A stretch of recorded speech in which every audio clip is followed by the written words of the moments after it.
You're listening to Ancient Faith Radio, your Orthodox Internet radio connection.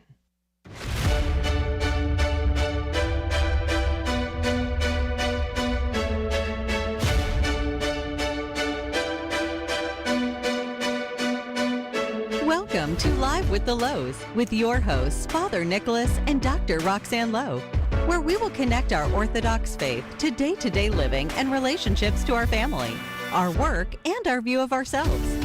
Father Nicholas is the priest at St. John the Divine Greek Orthodox Church in Jacksonville, and Dr. Roxanne is a licensed clinical psychologist who uses her extensive training in private practice. Questions are welcome by calling 855-237-2346. That's 855-237-2346. Here now is Father Nicholas and Dr. Roxanne. Well, good evening, everyone, and welcome to Live with the Louhs. Christ is risen. Truly, He is risen. My name is Father Nicholas Louh, and I'm the parish priest at St. John the Divine Greek Orthodox Church right here in Jacksonville, Florida. And I'm so grateful that you're joining me tonight on this Tuesday, May 16th, 2023. You know, if you are new to the Live with the Louhs show, you should know that it is a show that marries both faith and psychology to give you some practical steps to help you go and grow in your walk of faith. And so we're grateful that you're joining us. We have this show broadcasted every single Tuesday live at 8 p.m. Eastern Time right here on Ancient Faith Radio. I also want to encourage you to stay connected to us by joining us on our social media platforms. The Louhs are on Facebook, Twitter, Instagram, and YouTube, all under our last name, which is spelled Louhs.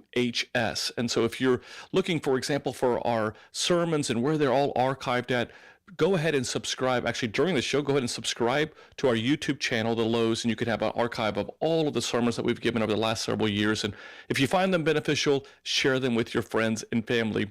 And several years ago, as many of you already know, Roxanne and I began sending out these daily inspirational messages in your email inbox. In fact, every morning at 7 a.m., we send out these messages and to thousands and thousands of people. If you're one of these people that are just looking for some inspiration every day of your life, just a few paragraphs to kind of lift you up in your day, please go to our website at thelouhs.com. Again, that's Louhs, thelouhs.com.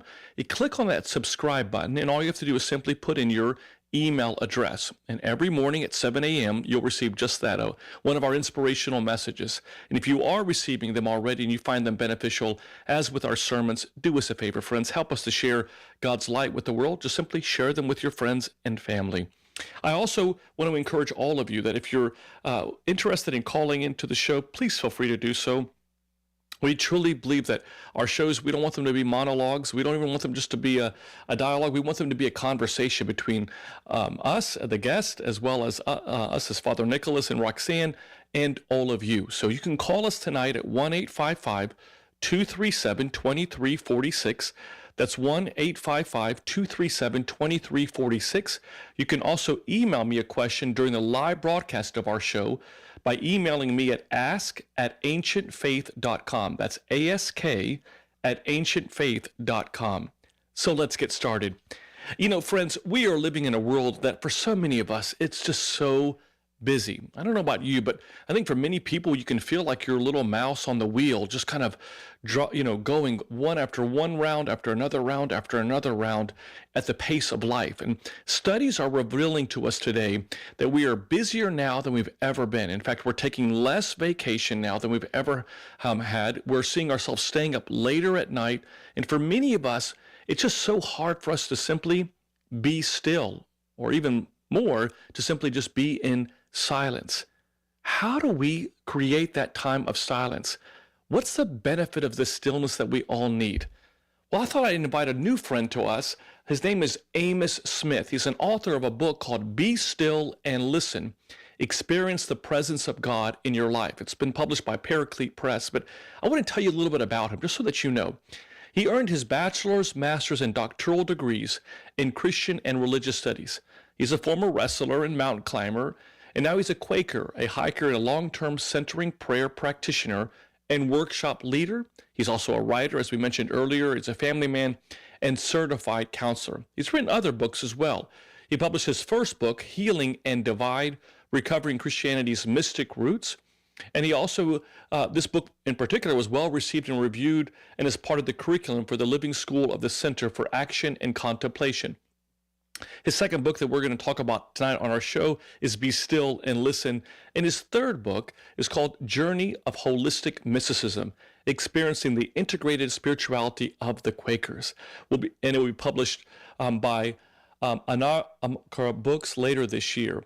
In workshops, Amos emphasizes that centering prayer and contemplative arts have been the saving grace of his life, and so he is compelled to share them. And I think, for many of you that may be part of the Orthodox Church, and you may be going, well, how beneficial is it to hear from other people who may not be part of the Orthodox Church, and how beneficial is that for us to listen to that? I want to just kind of emphasize to all of you that it is beautiful for us to be able to study and learn how other people understand the tenets of the Christian faith. We actually grow in that. And so we should always be open to learning and listening from different faith traditions, especially within the Christian tradition, to learn more about how we can better deepen our own walk of faith. And so, Amos, I want to welcome you to Live with the Louhs. Thanks for being with us tonight. I think we may have lost Amos. Let's try to see if we can get him back on. We'll take a quick break and then get back and hopefully Amos will be on the show.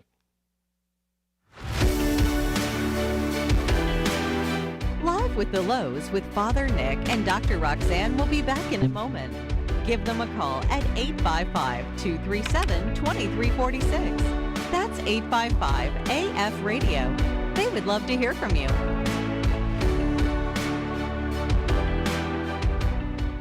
Hello? Are you struggling in your walk with Christ? Do you want to rediscover your reason for living, the person you were created to be? Renewing You, a priest, a psychologist, and a plan gives you the keys to unlock areas of your life that hold you back from fully experiencing the renewal and transformation God has in mind for you. Co-authored by a priest and a psychologist, Father Nicholas and Dr. Roxanne Louh, Renewing You combines principles of spiritual growth with psychological tools to help you become your best self, fully connected with God's purpose for you. To purchase this book, please go to store.ancientfaith.com. That's store.ancientfaith.com. We're back with Live with the Louhs and Father Nick and Dr. Roxanne. Do you have a question for the Louhs? Call in now at 855-237-2346. That's 855-AF-RADIO. Here once again is Father Nick and Dr. Roxanne. Well, welcome back to Live with the Louhs. So grateful that you're joining us tonight. We are interviewing the author Amos Smith on his new book, Be Still and Listen, Experience the Presence of God in Your Life. And we had some technical difficulties right before the break, and I think Amos is back with us. Amos, are you here with us on Live with the Louhs? Yes, I'm here. Okay, great. Well, welcome to the show. So grateful that you're joining us tonight. And I just once again want to invite our listeners, if they'd like to call in and speak with Amos or have a question for us, you can call us at 1-855-237-2346. That's 1-855-237-2346, or email me a question at ask@ancientfaith.com. So, Amos, we're talking tonight about stillness and silence, and I guess we want to begin by asking, how do we integrate silence and stillness into our everyday life, and why are they so life-giving to all of us?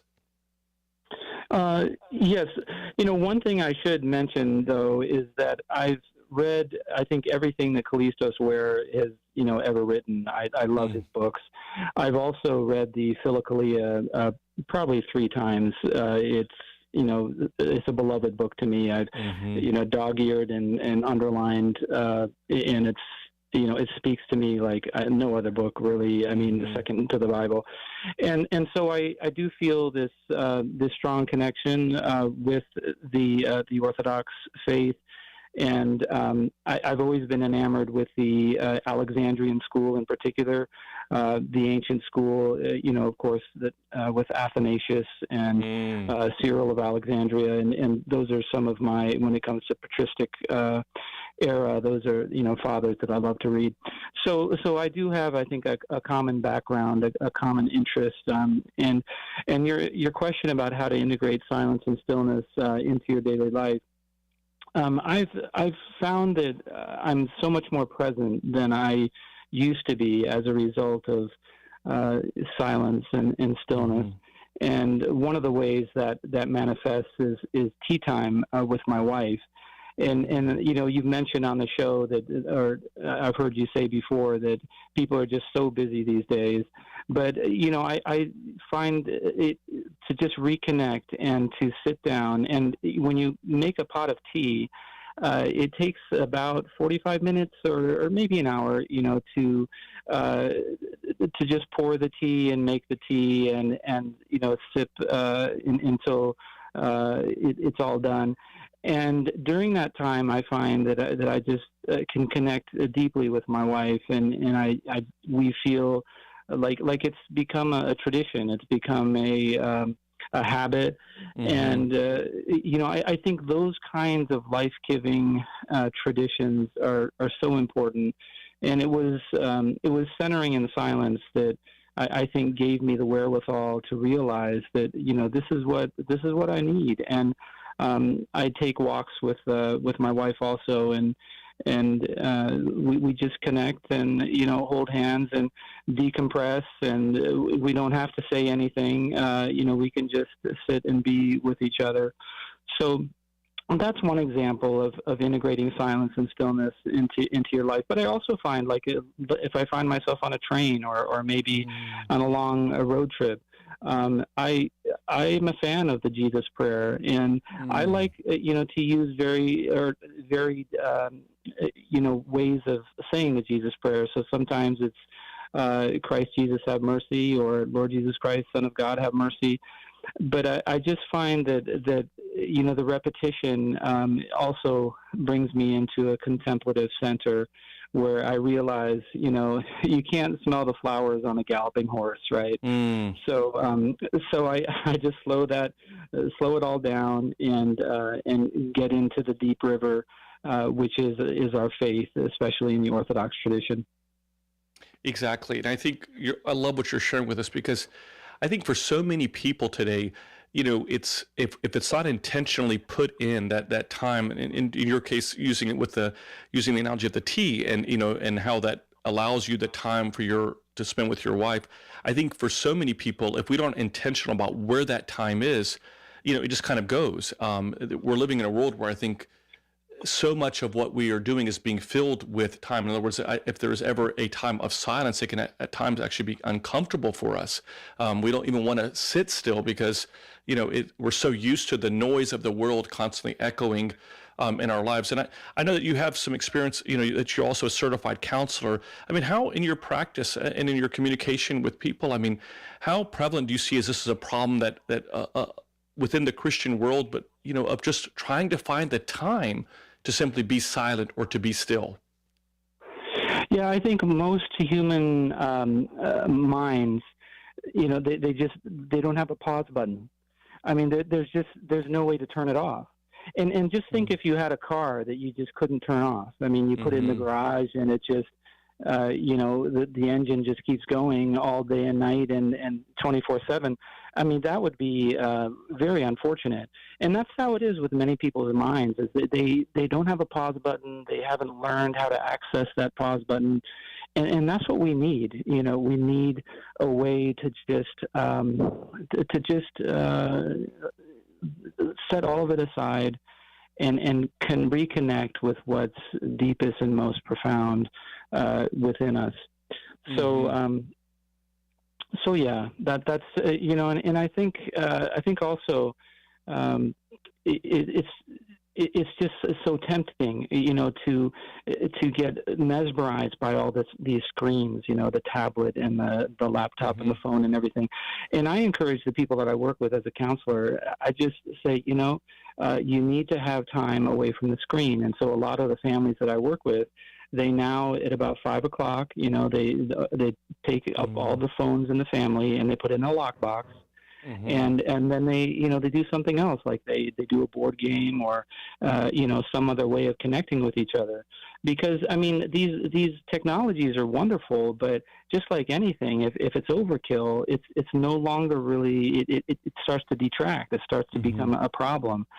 So I think, ways to to just hit the pause button. One way is I also work with families who on Saturday, that's a technology-free day, so they don't use their cell phones or their laptops or anything. On Saturday, they go somewhere, they do some yard work, or they go to a festival, or do something as a family together. Because if we don't do that, it's especially the kids that I work with, they just get more and more isolated. I mean, some of the kids that I work with, Father Nicholas, I mean, they've gotten to a point where they just isolate in a room and they hide, behind their bed, and they won't come out of the room unless you almost pull them, and they become so introverted, so isolated that it's a real worry, for people who work with at-risk youth. I mean, these youth, they need to be able to connect with other human beings. They need to be able to get away from their screens and just, interact with people. You go into a restaurant, and so many times, I'm sure you've noticed this, but people will be there sitting at a table, but they won't even be looking at each other. They're looking at their phones. I mean, I don't know how it ever got to this point, but it really, to me, it seems ridiculous. So, and I love what I think what you're sharing is so packed full of different areas that we can just kind of really unpack. I initially, when you had mentioned about the Jesus prayer, I think that's one of the beautiful, really, tools that the church and the church in general gives us a way to kind of slow us down, because in its simplicity, it requires us to pause, to acknowledge certain aspects of that Jesus Christ is the Anointed One. He is the Messiah, the Son of God. And we oftentimes when these prayers are being prayed, specifically this particular prayer, the Jesus prayer, even the church incorporates the breathing, the inhaling and the exhaling, as you know, through Bishop Kallistos' his book, The Orthodox Way, talks about this as well, this inhaling and exhaling at certain moments of that prayer, again, to kind of create that stillness. And I think the point that we're trying to share with our listeners tonight is that the church recognized and has recognized for 2,000 years that this need for being still, and obviously we see that in Scripture. We see how Christ would retreat into the desert to find that stillness, that quiet place for him to do that. But getting to what you were mentioning about our youth, what do you think has been the impact of the lack of stillness and a lot of what we see, the technology that's although helpful, also has some obviously negative consequences to it. What are you seeing in your practice that would be helpful for our listeners and maybe the parents who may be listening about how much too much screen time is impacting our youth? Well, it's interesting, Father Nicholas, when I go and give conferences or workshops on centering prayer and stillness and silence and Hezekiah, and it's often the youth who resonate with me the most. I can see their heads nodding. They see the need for this because they realize, especially their generation, how addicted people are to their screens. And it's a beautiful thing if it's in balance, but usually it's not in balance.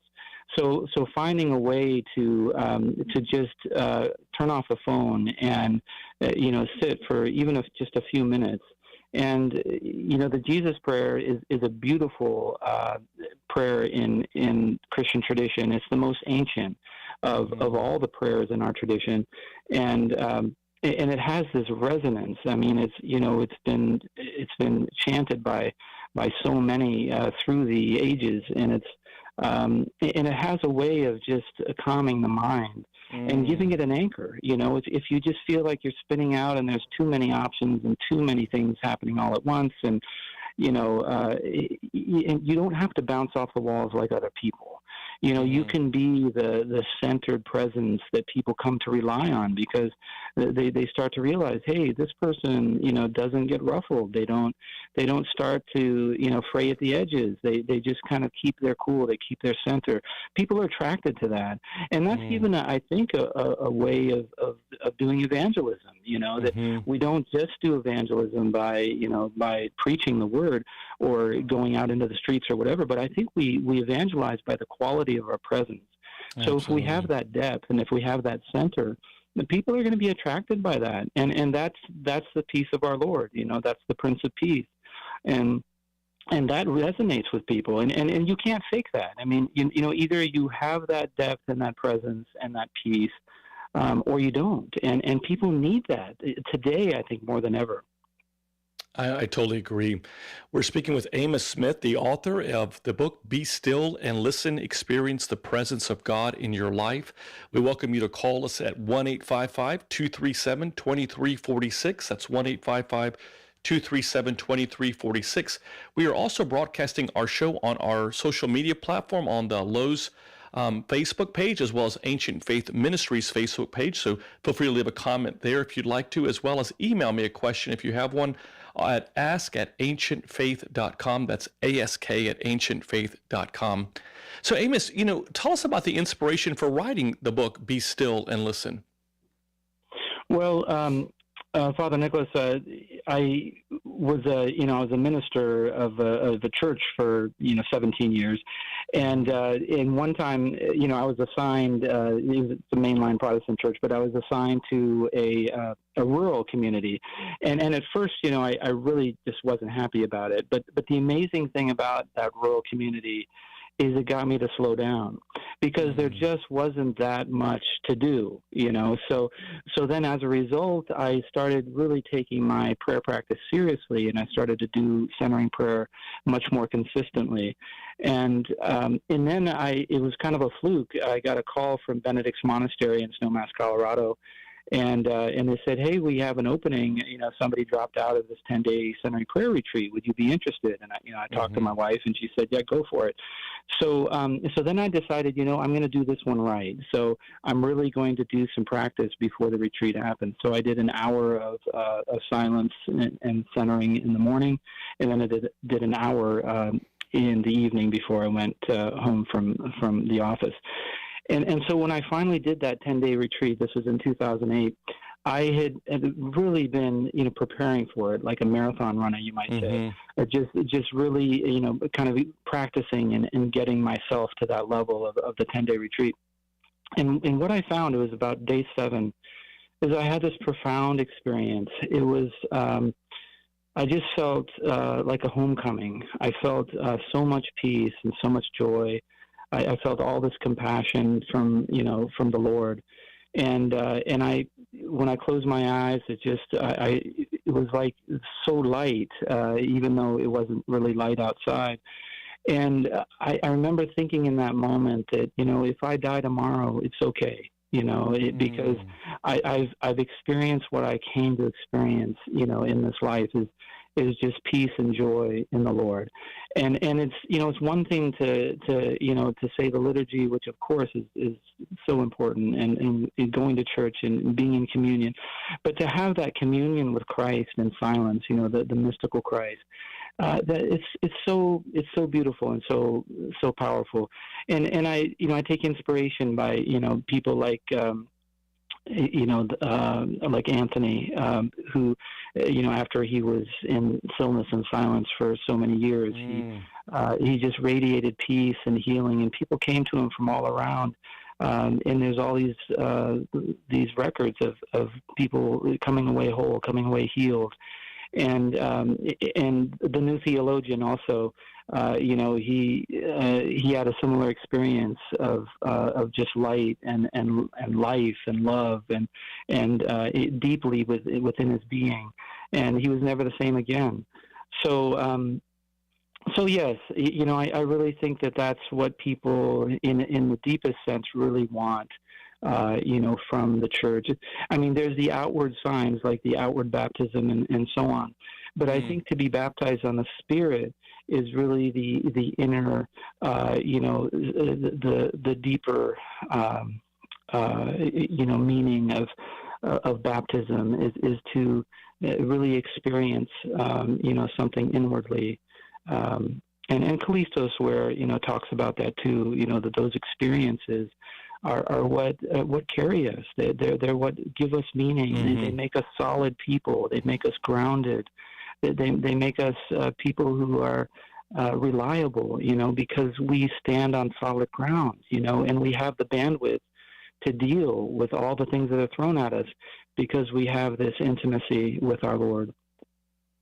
Yeah, and as I'm hearing you speak, I'm reminded of just how important it is that the world itself has such a volume to it. Not only what we're seeing on, whether what we're reading through emails, whether what we're listening on the news or television, even social media, not to mention the voice of the inaudible voice, if you will, of our thoughts and how much they consume our day. And, I'm reminded of one of the church fathers that speaks about that the quieter we become, the louder God's voice is.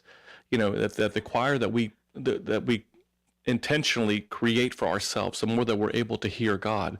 And so, why are stillness and silence and centering prayer, centering down central themes in your teachings and writings?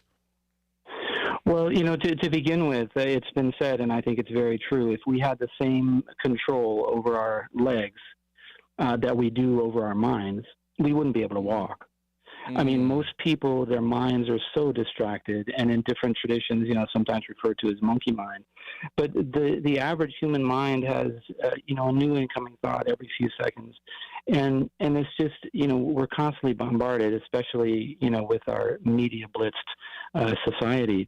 And we're so heavily scripted in different ways. I mean, people have tapes that just play in the back of their mind, maybe something that their mother used to tell them, or, something that they just keep telling themselves over and over again.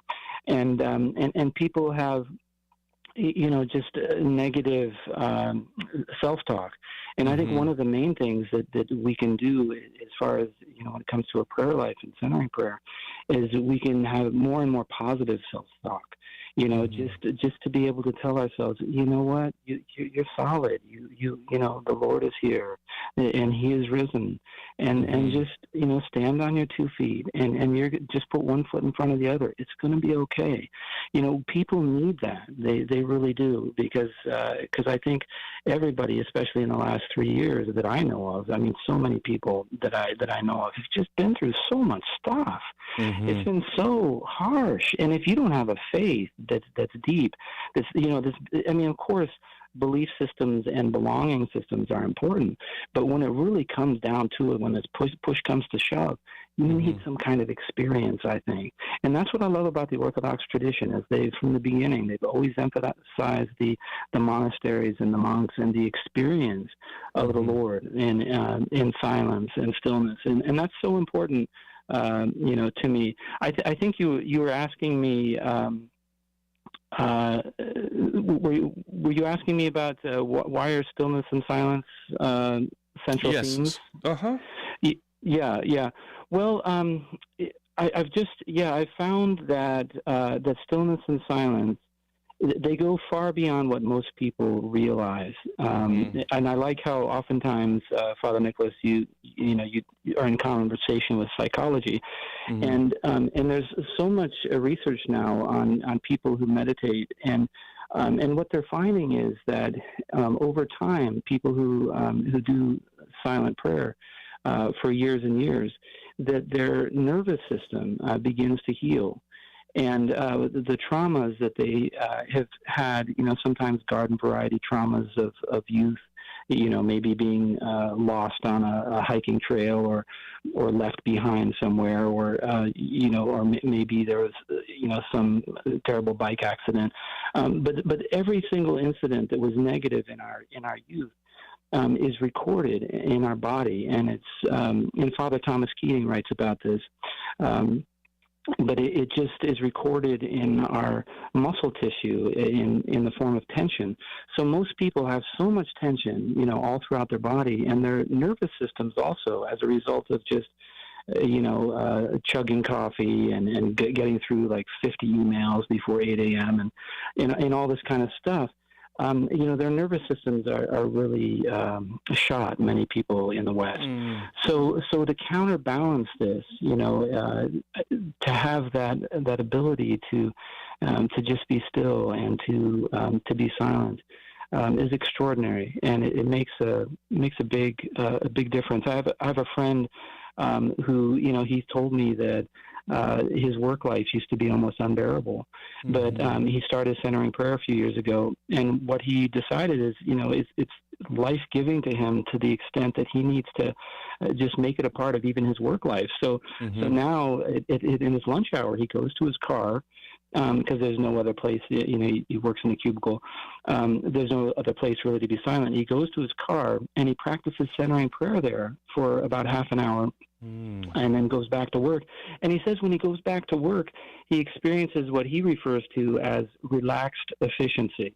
He's just, yes, the inbox is still there, and yes, it's still daunting, but instead of stressing and then not, kind of freezing up and not being able to get in through the inbox, he's actually more efficient at work than he was before, because he's relaxed and he just, the tension is gone. So he just kind of simply goes step by step through his to-do list.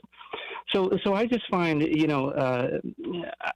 course, it's obvious from my writing, and this is my passion. I find this is what's missing from American society. This is what we need is more stillness and silence and contemplative arts. And I think it's so powerful for our listeners to also recognize the importance of the intentionality of spending that time, like your friend in the car, taking that time, because no one's going to create that space for you. We oftentimes share within our sermons and on the show that, life is about choices. So if we are simply, in fact, I like to share that choices lead, feelings follow, that there needs to be, that we have to make intentional choices every day. And if we're just waiting for us to feel like we want to go pray or feel like we need to do this, then our feelings are leading us and not our choices, and our feelings are fleeing. So they're constantly here one moment, then they're gone the next. But how important it is to be intentional and saying every day, non-negotiable, I'm going to spend 5 or 10 minutes in absolute silence, or in centering prayer, or reciting of the Jesus prayer, and how important that is just to kind of allow us to recenter our day and to put things into perspective. Because again, when we're in that tunnel of what the world is providing us, it's daunting all the time, because there's always going to be emails to check, always phone calls to answer, always responses that need to be done. And if we're not intentional about creating that space for God's grace, then the world itself is leading us as opposed to letting the Lord lead us. And so I love what you're sharing with us, Amos. I think it's so powerful. And again, I invite you, the listener, if you'd like to come to call and speak with Amos, you're more than welcome to. The phone number is 1-855-237-2346. That's 1-855-237-2346. Or you could email me a question at ask@ancientfaith.com. That's ask@ancientfaith.com. And just as a friendly reminder, if you are not receiving our daily inspirational messages, please, if you're interested in receiving them, please go ahead and go to the Louhs.com, click on the subscribe button, and all you have to do is simply put in your email address, and every morning at 7 a.m. we'll send you our daily word of encouragement. Amos, getting back to this, to your book, and and really to your own life. I mean, I love how you articulate how beautiful the Orthodox Church is, and how much you have found a great deal of solace and comfort, as well as knowledge, in studying of the Church Fathers, the patristic fathers, the teachings of the Church itself, especially with regards to silence and stillness. But nothing happens in a vacuum. So what influences brought you to silence and stillness and the contemplative arts? Thanks. And one thing I wanted to address also, Father Nicholas, is when I was a busy pastor, like you, and had a big church, the way that I dealt with it, the way that I kept my sanity, frankly, was I took a 6 to 10 day retreat every year a centering prayer retreat. And I encourage people to just have the, just to have the courage to go on retreat. It's countercultural. It's not what Right. people in the United States generally think of, but it gives such perspective and such solace. And just to have a few days of solitude and silence and quiet in a natural setting, ideally a monastery. I cherish those retreats that I used to do. And then I also used to always do centering prayer when I first got to the office and then right before I left. And I would tell my admin, I would say, look, if somebody calls in, just say, hey, Amos has a meeting, right? And I do have a meeting, right? I have a meeting with the Lord. So, that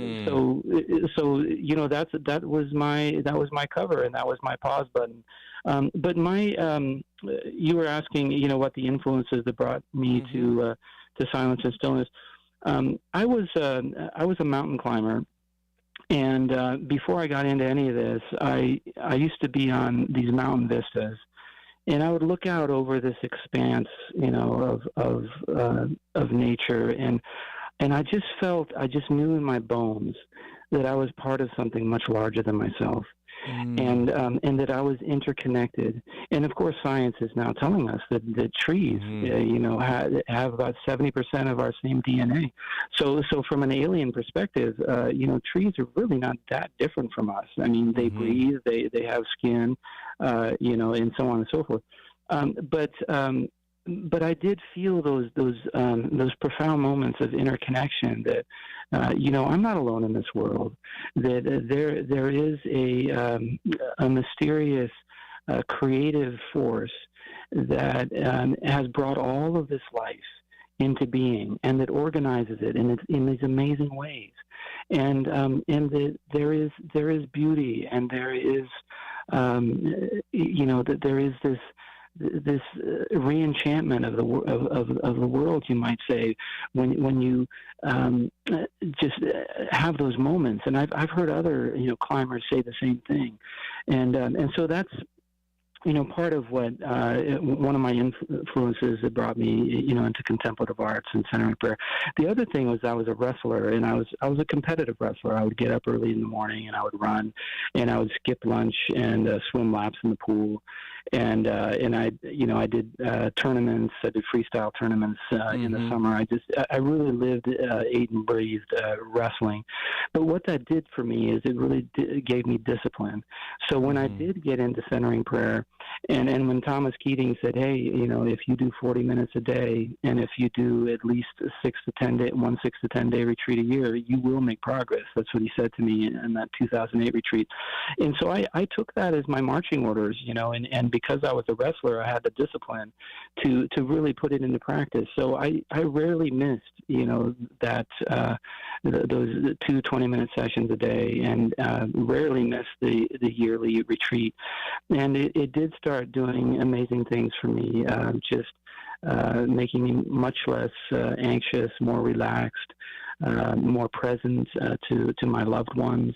And that's why it became a passion for me, because I thought, if it does all this for me, I want to help other people, to get there and to learn about this tradition, that has ancient roots for Christians.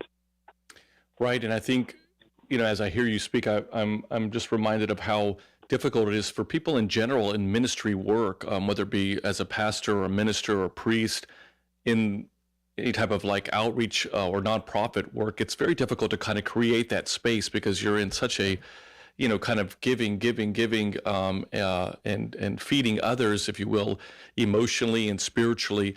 And you hear it all the time. I'm sure you've read all this. Is the struggles that a lot of clergymen are having with burnout. And this was seen, firsthand within during the COVID pandemic, where we were seeing staggering statistics on burnout amongst clergy, because there really wasn't that opportunity. I think one of the ways I would say is that there was a lack of opportunity to be filling themselves, because they were constantly filling other people. And I love how you were sharing that. That you would take this time off as a priest. For me, I'm very intentional about my time, my vacation. I'm very intentional about days that I take off during the week that are just specific times that I have for stillness and quietness. In fact, every day for me at my office, knowing my schedule, and everyone is different. Every clergyman is different, and even I would argue for lay people that you're all different, but there still it doesn't change the fact that we all need to be incorporating time in our day for that stillness. And so for me, usually in the afternoons, I have a set time where, just like you were saying earlier, it is a no interruption time. It's just my quiet time. It's just time for me to read the Bible. It's just time for me to be in prayer, because I have found, Amos, that if I'm not, prayed up, if I'm not sitting, taking time to truly fill my own soul up, then I find myself, like everyone else, I mean, allowing myself to be attacked more, to get off track more, to lose my focus more, to be, just not be where I need to be as a Christian, and especially as a priest. So I have to incorporate that time. And I would encourage all of you, as you're hearing Amos speak today, ask yourself, as you hear our voice tonight, where is my quiet place? Where's my still place? Where's the time that I have in my day to create that? Because one thing is for sure, what Amos is sharing is not something that, or for that matter, what Bishop Callistos Ware or any of the church fathers are sharing were unique to them. What they were sharing was what Christ himself did, that there were countless times where he would go off into the wilderness, into the desert, to simply create that stillness, that prayerful time to where he could be quiet. And he was modeling for us, I believe, Amos, I know you would agree with this, that he was modeling for us the importance. I mean, did he need stillness? Did he need silence? He was God, but he was modeling for us the importance of getting out of the world and getting into the Word, getting out of what was in the distraction of the world and getting more focused in on our prayer and recentering ourselves. So, I mean, you hear me? Along those lines, Father Nicholas, there's a book that I like called Solitude and Compassion, and the author, his last name's Gordon. I'm forgetting his first name right now, but he talks about just that Jesus had all the people pressing up against him, and making all these demands on him, and wanting to see him, and he had no time to himself, and he would try to get away to a quieter place, and they'd follow him in boats, and he just couldn't have that solace that he needed. So he would just take off. I don't think he had anybody's permission, but he just took off and into quiet and lonely places and in solitude. And in that solitude, he regained his perspective. He regained his sense of mission, and then he was able to come back much more effective. But if he was just to stay, in the throng, with all of them pulling on him and everything all the time, he wouldn't have lasted, I don't think. So I think that's what we all need, and that was brought out quite well, I thought, in that book, Solitude and Compassion, because we all need alone time. We all need time, to be with the Lord and to be quiet. And if we don't, our batteries are just going to get drained. I saw it when I was a minister. So many ministers, it's just inevitable. I mean, you got that many people, and you're trying to reach out to all these different folks with all these different things going on. It's very challenging unless you, I think, have that regular time of quiet. One of the in our Holy Week services on Holy Thursday evening were these beautiful prayers that we are chanting and reading, and one of them says something, I wrote it down because I felt that it was just so powerful. It said, "Let us present our senses pure to Christ, and as his friends, let us lay down our lives for him. Let us not, like Judas, be choked up by the cares of this world, but in our rooms, let us cry out in prayer." And I thought, notice how the cares of the world are what are keeping us from that stillness with Christ. And on the one hand, and on the other hand, notice how he's saying, but in our rooms, in other words, in our quietness, in our quiet places, let us pray. And I just think it's so important for us just to be creating that. So I hope that as you're hearing our voices tonight, friends, that you're just, again, asking yourselves this question: where's my quiet place? Where's my silent place? Where's the place that I need to center myself in prayer? Because if I don't make time for God, then there's no time for God. If I'm not taking that time to truly be still and allow myself to kind of recenter myself on truly what is important, the world will lie to us. And it's done a pretty good job of that, to be quite honest with you, because we've for many of us, if we're not careful, we can be investing everything in this earth. And unfortunately, with the amount of time that we're spending in this world and the amount of busyness is creating, what we don't realize is that it is impacting us emotionally, spiritually, and psychologically and physically. I mean, I was reading this the other day, Amos, I'm sure you've studied this, over and over again, especially with your books, is just how we're living in a world where so many people are feeling lonely. I mean, we are so connected, in the world, whether it be through the internet, social media, but so disconnected emotionally. And it's just one of those ways that, with all the busyness, that one of the subtle things that are happening is this loneliness that's creating, and not in a healthy way, not the loneliness that helps us to kind of get that time with God to recenter ourselves, but in an unhealthy way. What are your thoughts? Right. Well, it's a story for you, Father Nicholas. So when I was growing up, my mother used to always have a prayer room, and she would, go to the prayer room and read devotionals and take time for specific prayers that she loved. She always recited Psalm 23 in the Lord's Prayer, and I remember as a kid that I kind of got wind that she was getting up really early before my sister and I got up, so she could have some time to herself.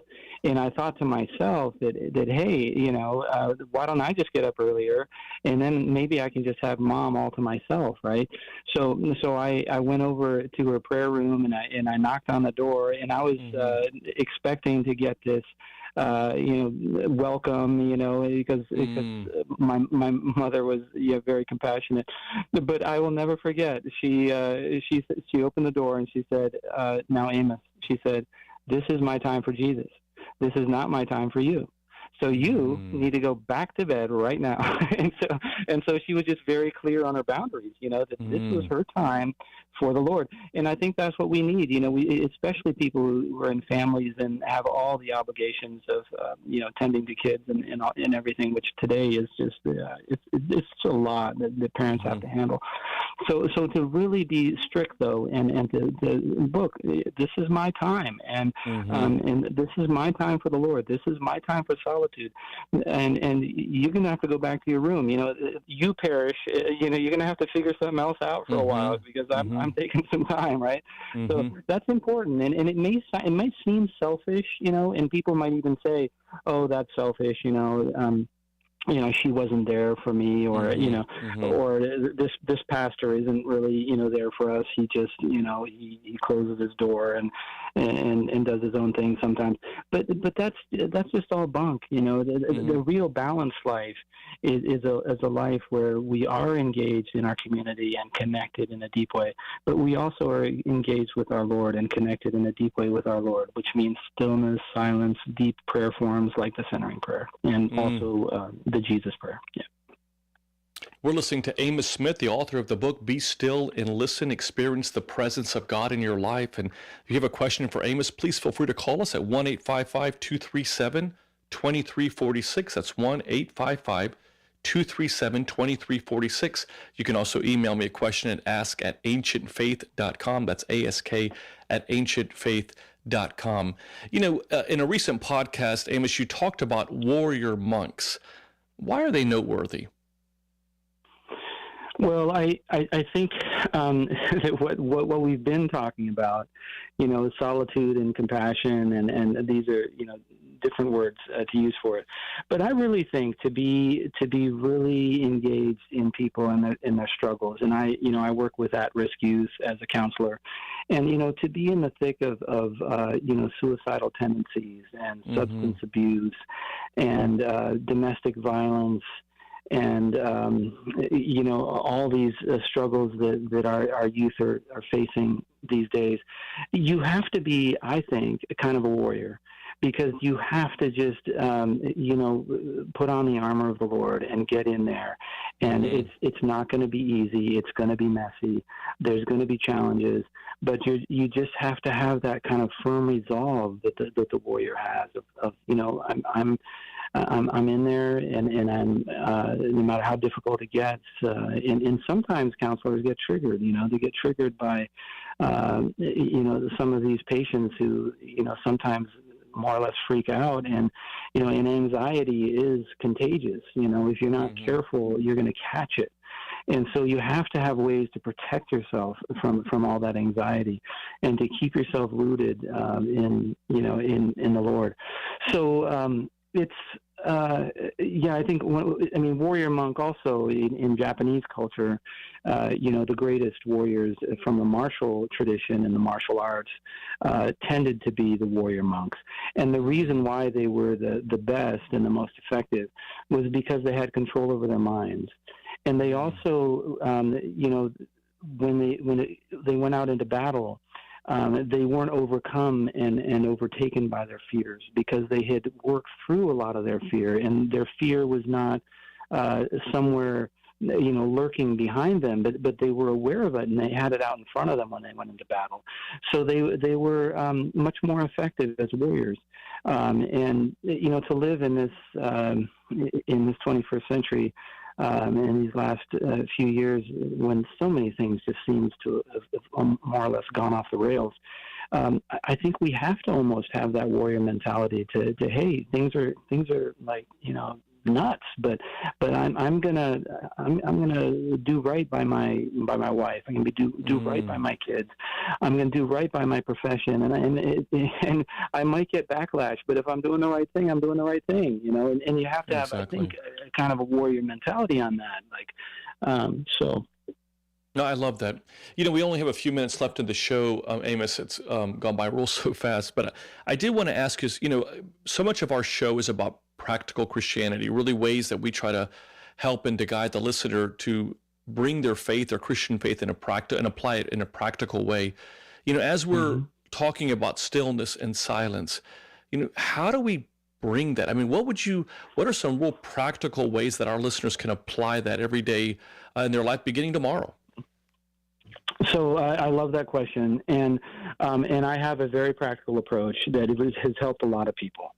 So the reason why people generally don't get into contemplative arts is because it's just too challenging and too difficult, and they also set too high a bar for themselves. They're like, oh, I'm gonna sit in meditation, silent prayer for 20 minutes a day. It's too much. So what I tell people is just if you're going to start tomorrow, right? Tomorrow is the 17th. Just decide that from the 17th to the 16th of June, so that's 30 days. Every day you're going to sit, and it doesn't matter if you just sit for a minute. It doesn't matter, 2 minutes, 3 minutes, whatever. The point is that you're developing a habit of sitting every day. So you do your silent prayer. If you want to make this the center, the Jesus prayer, that's fine. But do the same technique, and then just slowly build up. But it will be organic.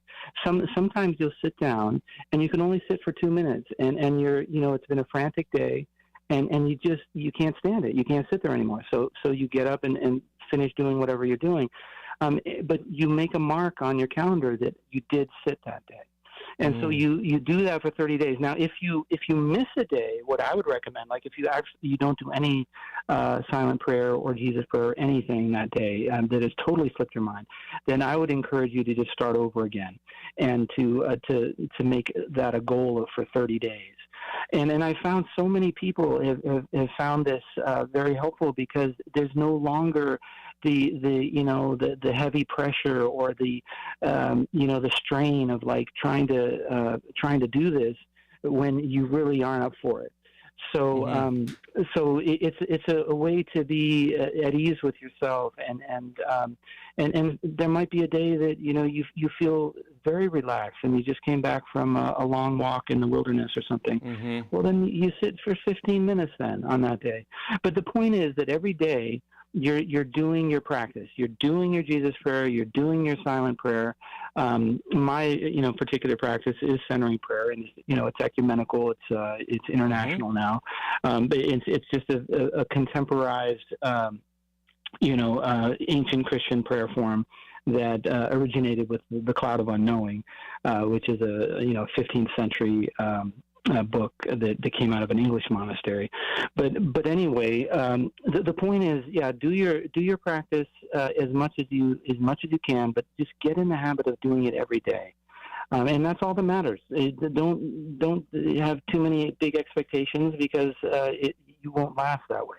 Just give it time, and over time you'll find you'll build up your ability to sit in silence, and it'll become more and more life-giving to you. But in the beginning, it will be monotonous.